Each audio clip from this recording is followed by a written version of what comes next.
गोरखा समाज के लिए मुझे कहने के लिए बहुत कुछ है, क्योंकि हमारा बचपन से गोरखा समाज के साथ हम लोग उठक बैठक साथ में रहा है और बड़ा पला। और दिल्ली में हो या दुनिया में, मैं जब इंग्लैंड गया था वहाँ का गोरखा समाज मुझे मिलने आया। मैं जब ऑस्ट्रेलिया में गया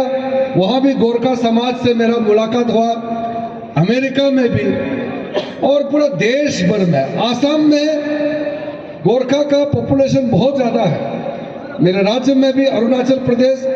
और जितने भी गोरखा समाज हमारे देश में है उनसे मैं बीच बीच में मिलते रहता हूँ। और आपने पिछले बार इतना अच्छा एमपी बनाया, आज मैं फक्र से आपको बताना चाहता हूँ, हमारे छोटे भाई राजू बिस्टा आज पार्लियामेंट के अंदर में गोरखा का आवाज बनकर के खड़ा है। और जब भी वो गोरखा का कोई भी समस्या सामने में आती है तो वो मुझे भी कहते हैं, प्रधानमंत्री जी को, गृह मंत्री जी को, और बाकी सीनियर मिनिस्टर के बाद में जाकर के पूरा गोरखा का जो प्रॉब्लम है उसको राजू जी पूरा सॉल्व करने के लिए 24 घंटे लगा रहता है। इसलिए इस बार के चुनाव में बहुत अच्छा मौका आपको मिला है। मुझे बताया गया कि गृह मंत्री जी उस दिन आने वाले थे, मौसम के चलते नहीं आ पाया, लेकिन उन्होंने राजू जी से बातचीत करके जो गोरखा का पुराना डिमांड है, मैं समझता हूँ गोरखा का सबसे बड़ा डिमांड तो बहुत है, लेकिन सबसे बड़ा इशू दो होता है। दो इशू में कोई भी समाज हो, गोरखा हो या कोई भी हो, अपना इज्जत, अपना पहचान, अपना जो वजूद है, इसके साथ कोई कॉम्प्रोमाइज नहीं करना चाहते हैं। इसलिए गोरखा समाज का वजूद के लिए, गोरखा समाज का पहचान के लिए भारत के संविधान में जो काम करके आपको अपना पहचान दिलाना है उसमें काफी हद तक आगे बढ़ चुके हैं। लेकिन पश्चिम बंगाल का सरकार ममता बनर्जी के चलते काफी रुकावटें आ रहे हैं। फिर भी मोदी जी का जो गारंटी है कि गोरखा समाज का मान और सम्मान को अगर कोई पूरा करेगा तो सिर्फ नरेंद्र मोदी ही कर पाएगा, कोई नहीं कर पाएगा। इसलिए